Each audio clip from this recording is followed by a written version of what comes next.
Hello, hello, everyone, and welcome back to Nonprofit Enthusiast Live. I am so excited to be joined once again by our wonderful Dolly Perez. Hey, Hello, Dolly. hello.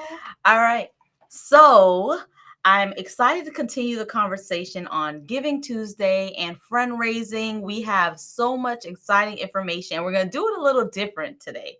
I'm going to be handing it over to Dolly, who's going to be doing the interviewing and questions with me, and I'll be sharing feedback around this month's topic on Giving Tuesday and fundraising. So I hope you all enjoy. You are almost a couple weeks away from Giving Tuesday, so it's not too late. It's pretty, you're getting really close, but that's okay. Some people work really good under pressure. Yes. But make sure that you do something for Giving Tuesday. It might be a special post, scheduling those posts out, but do something. So I'm going to hand it over to Dolly to talk a little bit about what we're doing here in the group, and then we're going to go right into the conversation. Yes, absolutely. Thank you so much, Yeah. Lushina. And honestly, even like Lushina mentioned, anything is something. So don't think that you gotta go big or go home, right? Just do something. Just start. That's so important. So we want to remind you that we already pinned at the group the post for you to drop your Given Tuesday links. If you have any link, if maybe it could be from your nonprofit organization or you want to support another person's nonprofit organization, you can drop it there as well. And you know what? You can also drop your social media links, your Instagram, Facebook. So it's time to support one another. So throughout the entire month of November, we want to invite you to visit that post, to go there, to like, and you know what? Just go there because maybe you can find some specials, some things that you can use throughout this holiday season. So go there, show some love, drop your links, drop your Facebook page, Instagram page, LinkedIn, anything that you have for this season, just put it there. So that being said, today we wanted to do something a little bit different because always you see Lashina interviewing people, right? So today we wanted to interview her. And I don't know if you know her, but I wanna start just letting her tell you who she is, why she's here, where does this passion for nonprofits come from, what's a little bit of her background, so who is Lashina Williams. So can you start telling us a little bit about Oh. yourself? How did you start in this journey of nonprofit and why you're so passionate about nonprofits? So this is gonna take a while. So y'all grab your popcorn, grab your tea, grab everything that you. My journey in nonprofits started back in high school. And Joe likes to talk about this because that's how Joe and I met. As he was one of my mentors, starting from high school. We go way, way back. So in high school, I was participating in a program, Drug Free Youth in Town there. And I was able to learn nonprofits as a youth leader. So that was pretty cool. Fast forward, I came up to the University of Central Florida. Go Knights. Yeah. That's how I ended up in Orlando. And I did my undergraduate degree in psychology. And at that time, they just introduced a certificate in nonprofit management and then the master's program in nonprofit management. So I was working for a youth organization at that time and I just loved it. And I was like, oh my gosh, how can I be able to do more?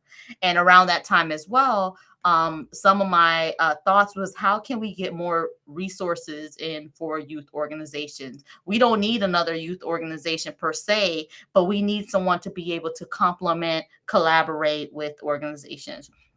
So with that, I ended up doing my certificate in undergrad in nonprofit management. Then I did my master's in nonprofit management. And while doing that program, started Love Our Youth, Love Outreach to Value and Empower Our Youth, to do exactly what I just shared, to be able to complement and help support other youth organizations in the community. And doing that through direct service. We do direct services with youth, but collaborating with other youth partners. We do help corporations with corporate social responsibility programs and helping them connect to nonprofits that meet not only their corporate uh, a mission, but also meet the mission of the organization. So we help connect in that way. And then fast forward during that time, I've had some experiences overseeing a youth program, a 2 point. It was 2 million, over $2 million program for youth here within the community. Eventually went out into funding, overseeing that program from the funding side as a part of a larger initiative. And I'm trying to fast forward because we could be here all day. I could tell y'all so. That's true. That's true. And then from there, my uh, last position before starting nonprofit Enthusiast was overseeing a fund distribution process of $34 million that went out to, and it continues to go out to nonprofit organizations in the community. So a lot of that is, during my journey in nonprofit, I've worn different hats, seen different lens, and been able to work alongside some amazing people and do some amazing work in the field. And with that, also seeing some of the needs of nonprofit organizations. A lot of it was, I saw that, especially when it came to smaller organizations, individuals or groups that just have a passion that they want to see out in the community, having that passion, but maybe not necessarily knowing the requirements and things needed to run a business per se. So then that's when I started Nonprofit Enthusiasts, with our goal of being able to help match organizations' passion with structure, being that additional support so that we can have a greater impact in the community. It's that whole thing that we're much stronger together than we are alone individually. So us all working at our strengths to ultimately serve the community. And when we do this work, we feel like we're able to kind of reach a lot further than we would if we were by ourselves, just focusing on one mission. But we get to be a part of a lot of amazing missions throughout the United States. So that's how I entered the nonprofit arena. I know that's like the short, consolidated, somewhat version of it. That's where I am today. Absolutely love this work. I love what we do. I love who I get to do it with. It's just so that yeah. Yeah, that's it. That's it. That's it. Yeah, Nothing that's else. it. Yeah. But it's very important, that you guys know who Latina is. Why? Because not just she knows the field, but she has the experience to help all of you throughout this process. So this is a very let's say advantage for every one of you to be in this group, because if you haven't been to the guide sections, you need to go there, because there's more than 100 videos there that it will help you in every area for your nonprofit. So to me that was very important, to go back and say a little bit who you are, what you've done in this period of time. I think you have accomplished a lot, in this years that you've been inside of the nonprofit organizations. And this, maybe you don't know this, but Latina travels too a lot within the nonprofit arena, for corporations that fly here and the team, to do those kind of jobs. So you are in the right place. I just want to say that. Aww. But today, since we are in November, we are Giving Tuesday, Friendraising, and all that. We want to talk a little bit about Friendraising and what that is, because I know that we have fundraising, Giving Tuesday, and all that, and we have different stuff that we can do. But today, we want to focus a little bit on Friendraising. So, can we just start saying and explaining a little bit what is Friendraising? So Friendraising, so I definitely have to credit Joe for teaching me the concept of Friendraising and helping me move out of the mindset of just networking and meeting people, but really being intentional about who I meet, where we are, and building long lasting relationships. So that's ultimately, when it comes to fundraising, you have networking where you go to an event. Someone invites you somewhere. Okay, cool. I'm going to that event. You pass some cards, and then you may follow up with a few people may follow up with you, and then you're gone. But then the difference with friend raising is you're being intentional from the very beginning.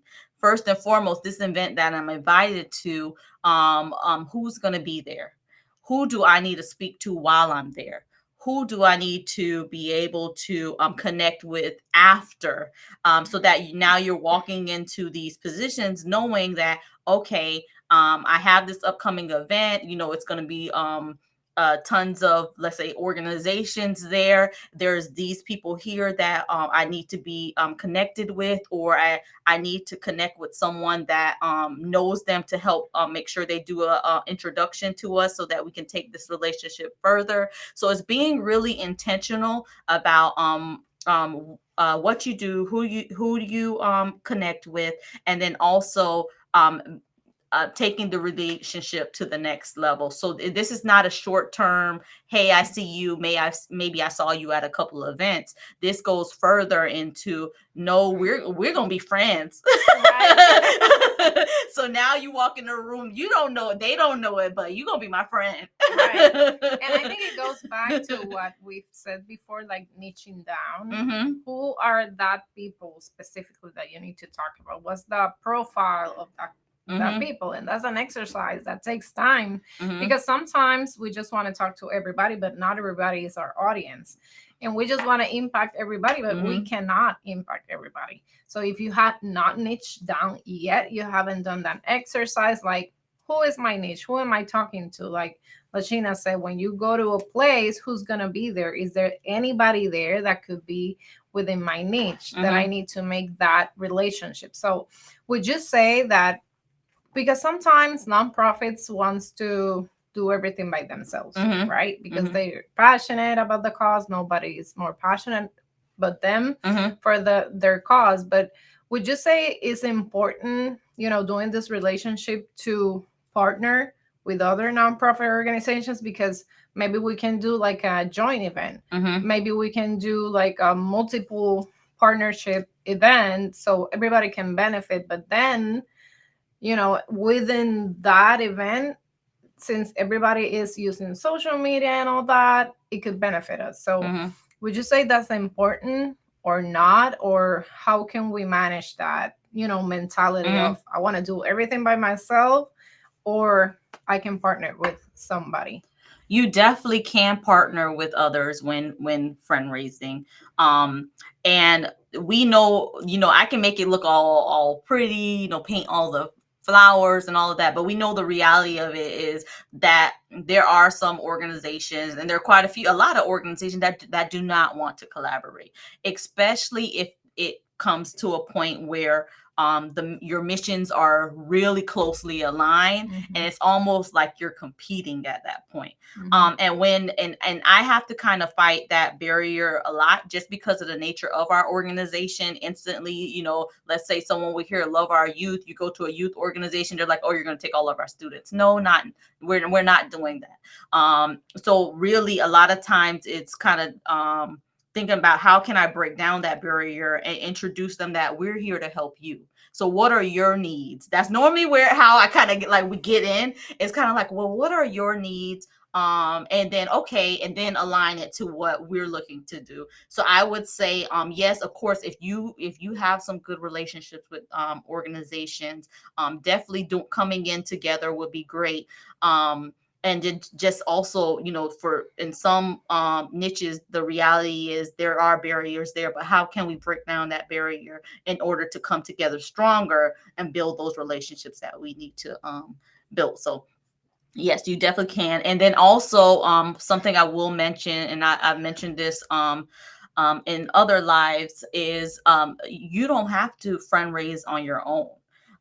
You can have your volunteers help you with friend raising. You can have, there's so many other people that can help get the word out. So you don't have to do this by yourself. Imagine an event coming out knowing that we need to meet certain people, knowing certain people on our team are the better people to meet these different people, us being equipped with the tools to do that, and us going into that room where one person may be able to connect with a few, you have it happening in the entire room.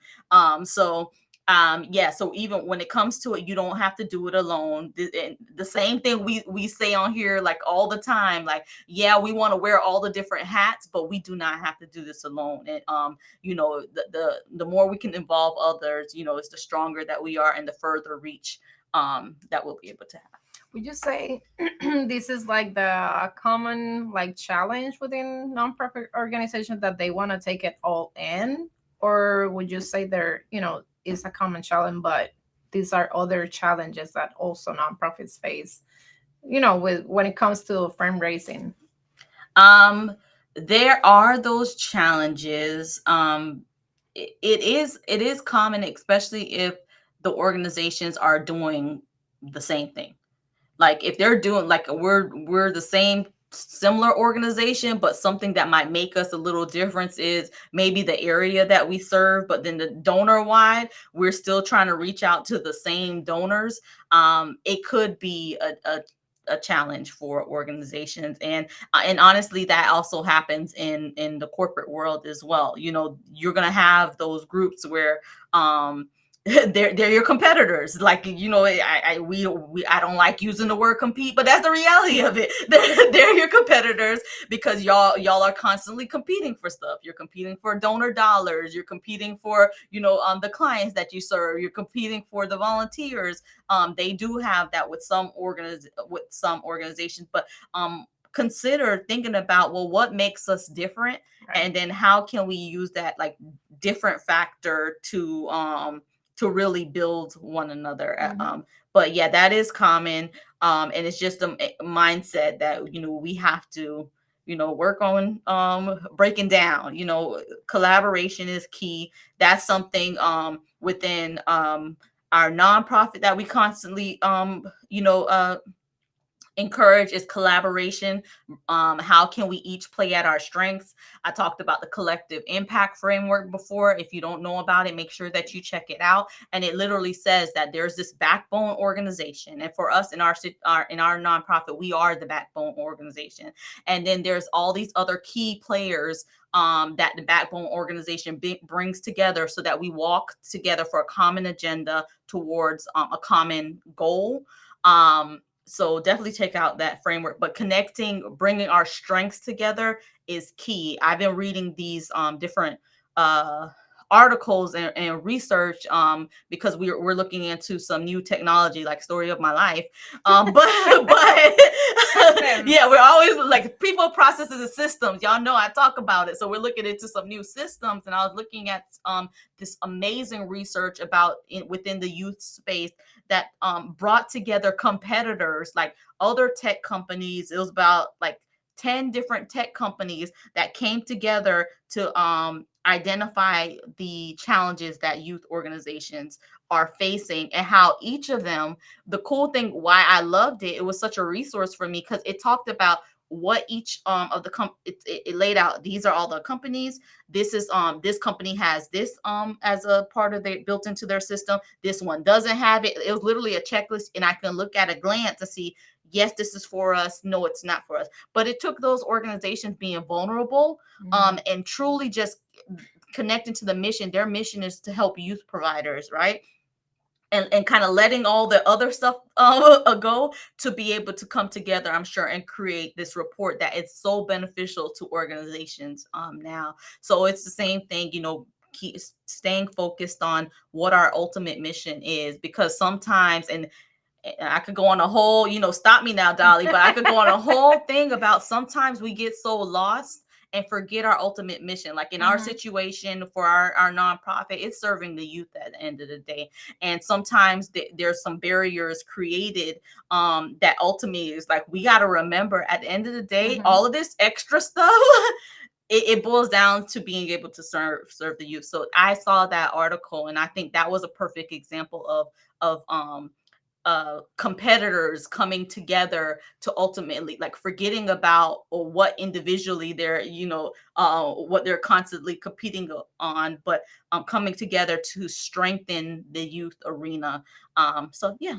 Yeah, that's amazing. And I think at the end, people will identify with you or with the other organization. Even though you have the same mission, you're not for everybody and everybody is not for you. Mm-hmm. So your volunteers are going to come to you if they're meant to be with you, and if they align, their values with yours, your Mm-hmm. mission and all that. So don't worry about that.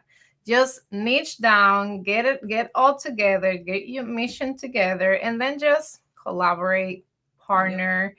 That's the key. And then be intentional, right? When you Yes. go into a room, I need to speak with you. My name is Dali Perez from Love Are You, or for Nonprofit Enthusiast. Mm-hmm. And how can we collaborate in the future? Mm-hmm. So, any final thoughts before we go? Oh, I love this conversation. I feel like I could just talk and Yes. talk on and on. We might need to do this more often. But yeah, final thoughts is when it comes to being able to collaborate, because we talked a little bit about that, especially with organizations that have similar missions, being willing to be vulnerable. And that's not just in that space. It comes in play on different areas of your organization. Being confident about knowing what your organization offers, and like Dolly mentioned, what's for you is for you. You're going to get those donors that is for you. You're going to get those volunteers that's for you. But ultimately, at the end of the day, it's whatever, it boils down to whatever your mission is. If it's serving seniors, working in the mental health space, ultimately it boils down to us achieving our mission and being able to serve the community. So it does take a lot of vulnerability. So yeah, so that's what I got. Thank you, Dolly. This Thank was you. great. And remember to go to the polls where it says drop your links here for Giving Tuesday. And remember, if it's not from your organization, you can drop another organization that you care about and that or that you're following. And also for your nonprofit organization, if you don't have a Giving Tuesday link, just drop your Facebook page, your Instagram page. We just want to, spread the love in this November and Giving Tuesday time of the year. Love it. Well, thank you, Dolly, so much for coming on and Thank you for interviewing. I having love me. this interview style. We got to do Yes, this more often. definitely. And thank you all so much for tuning in. Don't forget to invite your friends to the group. We are much better talking about being together and strengthening one another. Please take a moment and invite your friends. Click the invite button. Invite at least 5 people over to the group. We're much stronger together. There's so many amazing questions that comes into the group that together we can help provide best practices and ideas to help strengthen one another. So please make sure that you do that. Other than that, we look forward to seeing you all. Actually, we won't be having live next week because of Thanksgiving, but we will see you all when we come back. We'll wrap up the conversation on Giving Tuesday and friend raising. I hope you all have an amazing Thanksgiving. Spend time with your family, your friends. Take off that nonprofit hat, but I'm saying that, but I'm probably not going to take off mine just because I'm going to be like, hey, y'all want to come volunteer one day? It just happens. It just happens. I get it. But just try to, disconnect and just really enjoy this time with your family and friends this holiday season. So we will see you all. Bye, everyone. Bye.